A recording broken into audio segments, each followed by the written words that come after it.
Pues en nuestros estudios se encuentra el congresista Valdemar Cerrón. Muchísimas gracias por haber aceptado la invitación del programa. Y queríamos abrir el programa con lo que anunciamos antes de la introducción, que son las reacciones que hubo en el Hospital Rebagliati esta mañana durante una visita por el aniversario del Centro de Salud del presidente de la República. Estuvo ahí el presidente Castillo, acompañado por el ministro de Trabajo y la flamante ministra de Salud, Kelly Portalatino. Vamos a verlo. ¡Fuera Castillo, fuera! ¡Fuera Castillo, fuera! ¡Fuera Castillo, fuera! ¡Corrupto!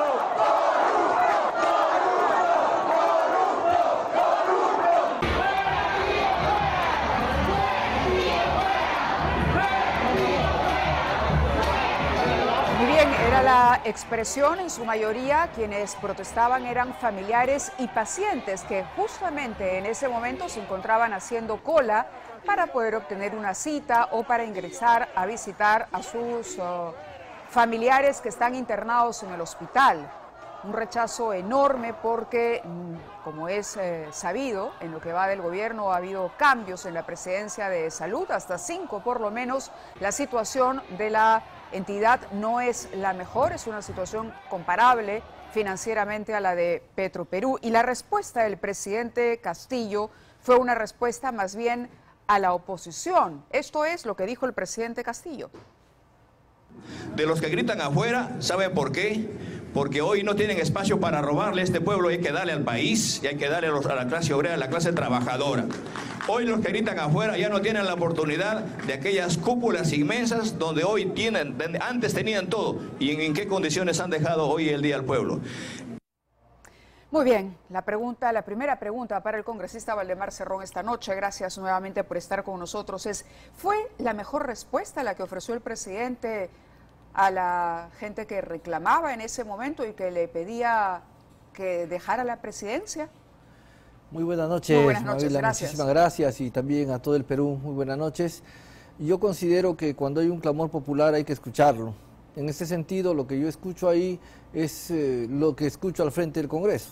Me parece a mí una portátil más bien que ha ido a reclamar el tema de corrupción, pero no se dice el tema de atención, el tema que necesita el Rebagliati. Yo considero que hay que escuchar al pueblo y vamos a ver qué respuesta se tiene luego de haber escuchado precisamente el tema de Quisiera atención. precisarle, claro, entiendo que desde el punto de vista político usted quiere ponerse del lado del presidente, pero nosotros hemos verificado la información y los que estaban afuera en ese momento no eran integrantes de ninguna portátil. Es más, se acercaban voluntariamente. Muchas de las imágenes fueron grabadas por los propios familiares de los pacientes que, como usted sabe, registran estas colas y estos reclamos todos los días. Lo que sucede es que hoy tenían al presidente y se volcaron para expresarle a él, como representante de un Estado que consideran ineficiente, ¿no?, esta frustración que se siente siendo paciente del Seguro Social. Dígame usted si usted ve allí alguna portátil o algún rostro que se repita frente al Congreso. Sí. En cualquier caso, ¿quién comandaría esta portátil de oposición? Le digo esto porque yo no me pongo de parte del presidente, me pongo de parte de la población, del pueblo que sí necesita atención, que requiere pues medidas urgentes en el tema de salud. A eso me refería. Así como hay gente que no está de acuerdo con el gobierno, también hay gente que lo saluda, supongo. Y extrañamente no veo a alguien que lo salude, por ejemplo, ¿no? A no ver, se acerca. Fíjese, esta es la cámara, bueno, nosotros estuvimos ahí desde muy temprano, hay un giro de la cámara y si se da cuenta la gente se va acercando uno a uno, van juntándose cada vez más. Todas estas personas son gente que va al Hospital Rebagliati habitualmente, son asegurados del servicio social que estaban llegando y se van pasando la voz porque el presidente estaba allí y entonces se acercan para decirle al presidente lo que piensan. Lo que sucede es que el presidente, usted entenderá, representa la gestión. Ya no hablamos de temas políticos en este caso, sino de gestión. Hay medicinas que no están llegando a los pacientes oncológicos, medicamentos que no llegan a los pacientes diabéticos. El presidente ya tiene 15 meses y han cambiado 5 presidentes de salud. ¿Era lógico o usted no cree que era lógico ese reclamo? Sí es posible que sea lógico, en todo caso hay que atender la demanda, hay que atender lo que sucede. Al costado de Rebagliati hay un edificio hace 40 años que no se le da uso e inmediatamente tendríamos que darle uso a ese edificio, de repente concesionándolo, permitiendo que muchos... Solo de edificios, por eso le digo, o sea, obviamente no es un problema, pero si hace 40 años no se soluciona ese simple problema del edificio, el tema de la salud en el Perú va a ser un poco complejo. No defiendo, pero vamos para adelante. Sí le entiendo, pero su respuesta se parece al comentario del presidente hace 200 años. Aníbal Torres hoy ha vuelto a repetir, son problemas de 200 años que no se pueden solucionar, le decía hoy a los gobernadores regionales y a los alcaldes, le decía, bueno, no se puede solucionar todo en corto tiempo porque esto es un problema endémico que tiene décadas y siglos en nuestro país. Correcto, pero al cabo ya de más de un año de gestión, el solo hecho de que hayan rotado 5 presidentes de salud, para no mencionarle el número tremendo de ministros, habla de un problema de cuadros y de gestión. Tiene que haber una autocrítica. Y también habla de un problema de parte del Congreso, ¿no? ¿Pero qué tiene que ver el Congreso con la presidencia de la salud? oposición que está más preocupándose en vacancias, en censuras. Le estoy preguntando por los pacientes del Seguro Social. Que no son hechos aislados. No son hechos aislados. Los cambios de ministros no son hechos aislados, son hechos que vienen desde que no se deja gobernar, no se deja trabajar. Vuelvo a repetir. Esto no es el Ministerio de Salud, le recuerdo, es salud, el Seguro Social. Es que son hechos concatenados. Yo estoy de acuerdo que hay que atender, hay que solucionar y tenemos que intervenir necesariamente en eso. No somos partidos del oficialismo, no defiendo a Pedro Castillo por si acaso, pero sí hay que atender la demanda y esa manera de repente de protestar, de que la gente está ahí, hay que escucharla, hay que atenderla. ¿Cuál es la demanda? Están gritando un tema de corrupción. Usted es congresista, usted es un representante de la sociedad civil, es un representante del pueblo, para ponerlo en los términos que ustedes utilizan, y esta gente estaba pidiendo, en algún momento se llega a escuchar con mucha claridad, que compren equipos. No tenemos equipos, no tenemos medicinas, y el reclamo era directamente al presidente. Estoy de acuerdo, si esa es la demanda, hay que escuchar y hay que modernizar los equipos, hay que modernizar los hospitales en Lima. Dentro del ideario de Perú Libre está educación, salud. Entonces, como se ha desviado el gobierno de los temas fundamentales, por ejemplo, hay necesidad de construir y reconstruir nuevos hospitales. En San Juan del Lurigancho, por ejemplo, hace años ya se tiene la necesidad, pero hay que construirlo. No es Perú Libre quien ha tenido bajo su control el Ministerio de Salud. Las últimas gestiones, el señor Condori, el señor Mario López, a quien el propio presidente separó del cargo, hoy Kelly Portalatino. Eso es lo que se suele decir, pero nosotros estamos trabajando en el sentido de mejorar el sistema de salud en el país. Y eso es nuestro ideario, está clarísimo en eso y vamos a fortalecer. Pero han dado pasos en falso. Entonces diría usted el caso del señor Condori y el caso del señor López, por ejemplo. Los últimos ministros que son de Perú Libre, para no tocar a la señora Portalatino, que acaba de jurar al cargo, pero entonces, ¿qué pasó? ¿Son errores de Perú Libre? Yo creo que con estos temas son errores de las personas que han estado en el cargo, pero vamos para adelante. Yo creo que Kelly Portalatino tiene hoy, y desde aquí le digo, le felicito, y que siga pues con una gestión. Quería aprovechar para tocar con usted varios temas. El presidente ha solicitado permiso para viajar a Tailandia, a la cumbre APEC. El problema, dicen algunos congresistas, es que esto se cruzaría con la llegada de la misión de la OEA, que ha sido un pedido expreso del presidente a la Organización de Estados Americanos. Entonces, bajo esa lógica, ¿debería el presidente viajar o no?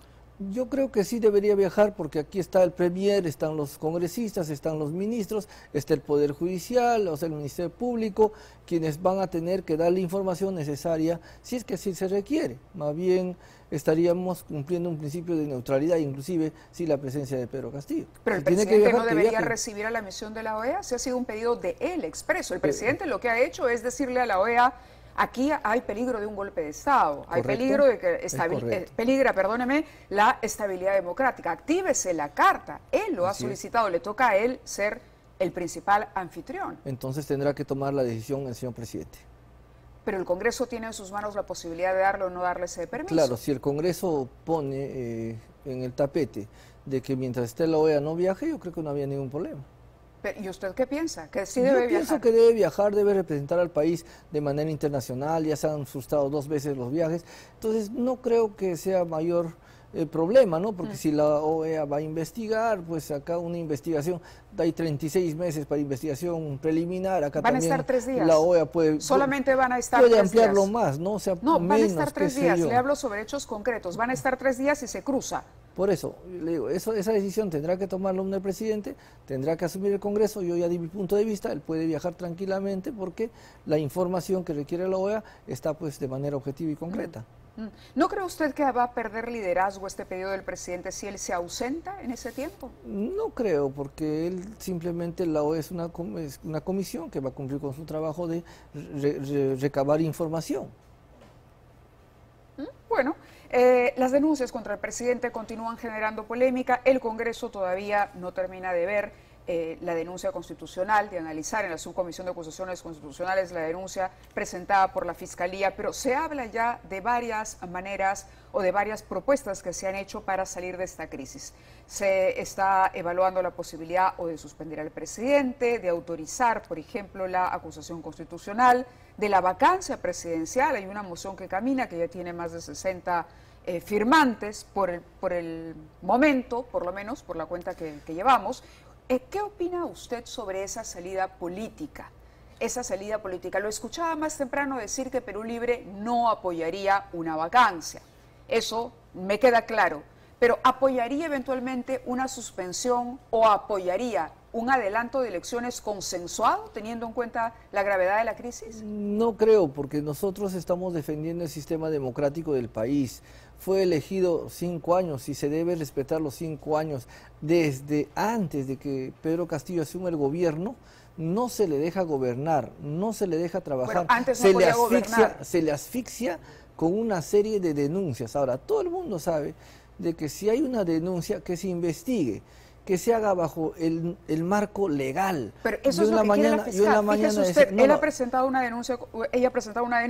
¿Y ella también la ha denunciado? No, perdóname. Lo que sucede es que el trámite es el siguiente. Ella ha cumplido con la investigación preliminar. Supuesto, correcto. Para continuar las indagaciones requiere que el Congreso le diga se puede, entonces habilite el camino. Claro, eso es lo que está pidiendo la fiscal. ¿Usted apoyaría el artículo 117 de la Constitución dice bien claro que solo en algunos casos excepcionales se le puede imputar al presidente una acusación, llámese traición a la patria, ¿Y cierre del entonces Congreso? qué salida propondría usted a la crisis? ¿O niega que haya una crisis política en el todo país? país siempre ha habido, en todo el país siempre ha habido crisis y los peruanos somos tan inteligentes de salir de la crisis. Un cambio de presidente no nos va a llevar a solucionar la crisis. Y un cambio de Congreso y de presidente. Claro, igual, con PPK, con los Sagasti y todos los que entraron, ¿solucionaron la crisis? No.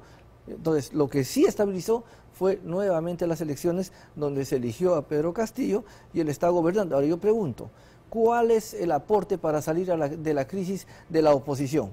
No, más bien ahondan el tema con vacancias, con censuras. No le pregunto por la oposición, le pregunto por su opinión. Usted reconoce que hay una crisis, ya me acaba de decir. Por supuesto. Hay una crisis, hay una crisis más aguda de la que hemos vivido en otros momentos. No creo, Hoy se ha sumado, por ejemplo, el problema económico. Y estamos ante un gobierno bastante informal en el primer gobierno del APRA habían colas para la gasolina, para el queroseno. Castillo se parece al gobierno de la para nada, pues, para nada, porque aquí la crisis no se está generando de la escasez, no se está generando de la inflación, ni de otro tema. ¿No hay inflación? Se está generando, no pues, como en el tiempo del APRA, no, le digo, como el tiempo de Entonces, ¿deberíamos esperar a llegar a lo que ocurrió hace 30 años para pensar que hay una crisis? No, pues debíamos poner todos la fuerza para salir de la crisis con proposiciones, con alternativas correctas, no diciendo que cambien de presidente. Usted me acaba de decir que no estamos como en la época de Alan García, del primer gobierno de Alan García, correcto.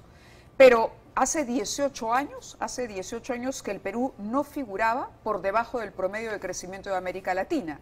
¿Ya? ¿No le da tristeza eso? Lo que me da tristeza es que como peruanos no pongamos la fuerza suficiente para salir de la crisis y creemos que cambiando de presidente, cerrando el Congreso, se va a solucionar la crisis, porque va a haber nuevas elecciones, va a haber otro presidente, va a haber otro Congreso y mientras no existe un cambio de constitución estructural en nuestro país, la crisis le garantizo que va a seguir. Pero, ¿y por qué no se proponen determinadas reformas? Hablemos de estas reformas que se han propuesto en el Congreso. Eliminar, por ejemplo, el voto de confianza para el primer gabinete, los gabinetes recién nombrados. ¿Usted apoyaría o no? No, porque se está aquí tejiendo un tema de, fíjese, de alteración legal, por no decirlo golpismo legal, para que no se tergiverse el tema. Hoy día se ha aprobado un tema de control político, entre comillas, o sea, estoy marcando al Ejecutivo cuando el Legislativo tiene otros temas más importantes. Ahora, se quiere alterar el voto de confianza, ¿con qué fin? Con el fin de desbaratar un gobierno. Pero ojo, es un cambio en la Constitución del ¿por qué 93, no? A ver. Que es esa Constitución que usted critica mucho, ¿por qué no? que su agrupación no la política critico. critica y que considera que no es la que debe regir los caminos Nosotros del país. lo que hemos hecho es proponer, por ejemplo, el 58, debe decir, la iniciativa pública, privada y mixta son libres, debe decir, ¿para qué? Para salir de la crisis. El artículo del régimen agrario debe permitir que los campesinos sean capaces de hacer su empresa e industrializar sus productos Es decir, neosónicos. la modificación exclusivamente va en el aspecto económico, pero Por usted supuesto, conservaría la por supuesto. Constitución del 93 en todos los otros aspectos, Mire, incluyendo en el equilibrio de poderes que propone la Constitución. Hay aspectos de la Constitución que siempre se van a conservar por más cambios que existan. De acuerdo. Le he tocado el tema del voto de confianza. Permítame presentarle una nota sobre la situación de los prefectos y subprefectos. Correcto. También se está discutiendo la eliminación de estas autoridades. Así Vamos es. a ver la nota que preparó Alonso Dávila y continuamos conversando con el congresista Valdemar Cerrón aquí en nuestros estudios. Esta foto fue tomada en Palacio de Gobierno el pasado 5 de junio. En ella se aprecia al presidente Pedro Castillo, aún utilizando sombrero y acompañado de un grupo de prefectos regionales, personajes designados en su gobierno y que le han prometido lealtad. Sin embargo, este respaldo usado políticamente está a punto de ser anulado por el Congreso. La Comisión de Descentralización del Parlamento aprobó el miércoles el proyecto que busca eliminar los cargos de prefectos y subprefectos. Uno de los principales motivos de esta decisión ha sido el exorbitante presupuesto que se desembolsa del dinero de todos los peruanos para estos cargos. El Estado gasta en ellos 67 millones de soles.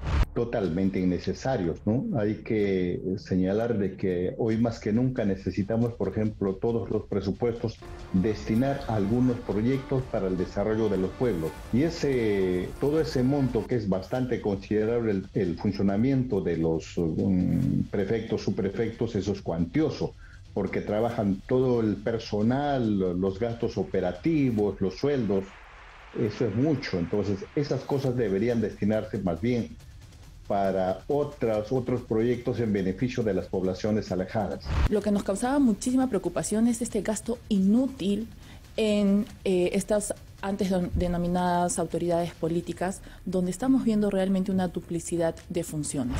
Son exactamente 860 prefectos y subprefectos a nivel nacional, de los cuales 672 pertenecen a las filas de Perú Libre, 71 a Alianza para el Progreso, 40 al Partido Nacionalista, 29 de Somos Perú, 19 de Acción Popular, 13 a Juntos por el Perú y, escuche bien, 16 a la agrupación filoterrorista Movadef. Son parte del Movadef. Entonces, ¿qué resolución de conflictos pueden hacer esas personas? Esas son especialistas en crear más bien conflictos.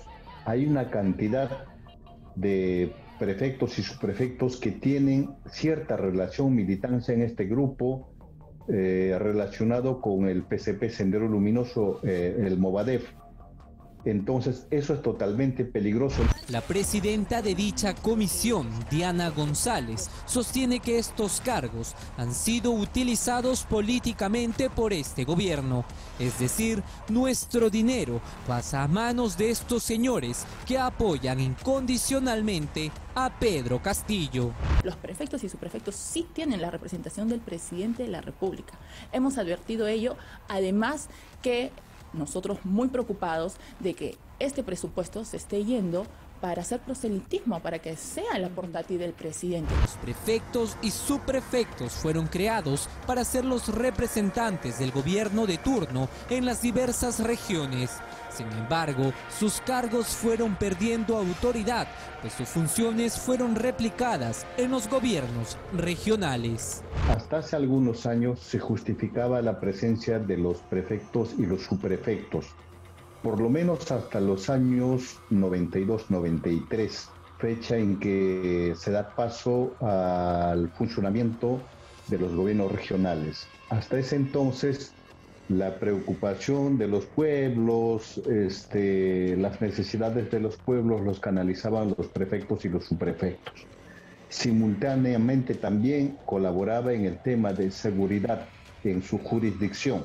Pero desde que empieza a operar los gobiernos regionales, prácticamente todas esas funciones las asumen los gobiernos regionales. El uso político que se le brinda a este grupo de prefectos ha sido su soporte para que estos cargos a lo largo del tiempo no sean anulados. Sin embargo, hoy está en manos del Congreso de la República aprobar este proyecto que permite la anulación de estos puestos y sobre todo ahorrar millones, pero millones de soles.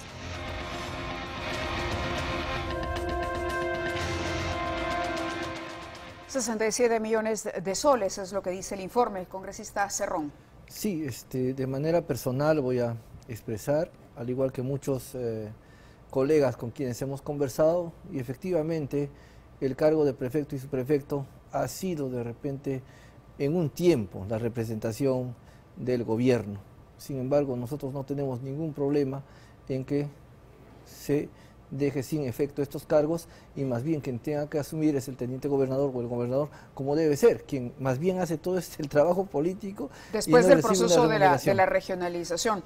Correcto. De acuerdo. Quería preguntarle también por un documento que se ha dado a conocer esta noche acerca de posibles amenazas en contra de las fiscales que están investigando las carpetas del presidente, ¿no? Acá se dice identificación y ubicación de los integrantes de la organización criminal dedicada al delito contra la paz pública, organización criminal, delito, etcétera, y se habla, dice, en agravio de personal policial, ofrecimiento para el delito de sicariato en agravio de personal policial del equipo especial de apoyo al equipo especial de fiscales, y se menciona allí la posibilidad, ¿no?, de tener como objetivo al coronel Harvey Colchado, al coronel Walter Pajuelo Lozano, y en agravio de representantes del Ministerio Público, teniendo como principal objetivo a la fiscal Sonia Marita Barreto Rivera. Vamos a ver lo que dice este documento. Un sujeto conocido como El Español o Jorge Fernández sería un ciudadano extranjero de influencia decisoria en la gestión de este gobierno, obedeciendo órdenes de sus cabecillas y conforme al desarrollo del programa criminal de la organización criminal a la que pertenece, es que en la actualidad ha sido considerado como uno de los objetivos, de sus objetivos principales, atentar contra la fiscal de la Nación, Liz Patricia Benavides Vargas, y contra su familia directa. Este es el documento, vamos a mostrar la portada del documento, me parece que también tenemos allí de donde hemos cogido estos extractos. Congresista, esta situación de las investigaciones del presidente cada vez se complica más porque aparecen revelaciones de esta naturaleza. Este es un informe, ¿no? Es una nota de un agente del equipo especial que da cuenta con claridad de que habría la posibilidad de que se atente contra quienes están a cargo de estas indagaciones. Sí, rechazamos todo tipo de violencia, todo tipo de amenaza, venga de donde venga. No se puede estar en el país de esa manera, y si ya han sido identificados estas personas, debe procederse con el rigor correspondiente. De acuerdo. Finalmente, el tema del presidente, usted dice, claro, no podemos atentar contra la estabilidad democrática. Yo le proponía un adelanto de elecciones consensuado, con cambios, modificaciones, trabajar los partidos para de pronto robustecerlos mejor, permitir que sea una elección más clara, más dinámica, con mayor compromiso político. Esa era la alternativa que le proponía. Usted me dice que de igual manera esto no tendría resultado, pero sin duda el ambiente que hay en torno a las investigaciones genera un ruido innecesario. Claro. El presidente debería de una vez por todas esclarecer estas imputaciones de la Fiscalía. Claro, fíjese, acá hay un tema concreto. Quien hace ruido político es el mal funcionario que extrae una carpeta fiscal para repartirlo a nivel nacional y crear zozobra, incertidumbre, bajo el término sería, podría. Es el mal funcionario es el que está poniendo ahorita en riesgo la investigación en primer lugar, pues se llama obstrucción de la justicia. Cuando ya sale a la carpeta fiscal de algo que está investigándose, entonces ya pierde seriedad. Bueno, pero hay una denuncia ya en el Congreso, por eso, ¿no? debe mantenerse en la reserva. Si esto estuviese manteniéndose en reserva y cuando ya hay pruebas, como creo que hoy día la fiscal está haciendo, 190 elementos de convicción en la denuncia. Por eso, puede haber hasta 180, 200, lo que sea, pero habría que ver si realmente esos elementos de firme convicción hacen de que ya pues sea un tema serio, en flagrancia de delito y se haga. Bueno, en fin, lo vamos a dejar ahí. Me parece que usted todavía considera que el presidente no debe dar las explicaciones, pero es un pedido que creo que le hace la mayor parte de los ciudadanos que opinan y que sienten que el presidente, debido a ese silencio precisamente, está comprometido en estos casos. Algo que, para conversar brevemente, es que en el tema de prefectos y subprefectos, por ejemplo, Perú Libre no tiene tanta participación como se dice, por eso es que no tenemos ningún problema en el que se desactive. ¿Votarán entonces en el Pleno a favor? Me parece que sí, yo personalmente voy a votar a favor. De acuerdo. Ahí está, pero los demás hagámoslo. Ahora, el presidente, por el bien del país, que tenga que declarar, que lo haga de la manera más oportuna y justa posible. Tampoco le puedo decir que oculte la información, no es, creo que todo peruano está en el deber de explicar a la población, así como nosotros nos acercamos y conversamos con usted. Muy bien, muchas gracias. Ha sido Valdemar Cerrón, congresista de Perú Libre. Vamos ahora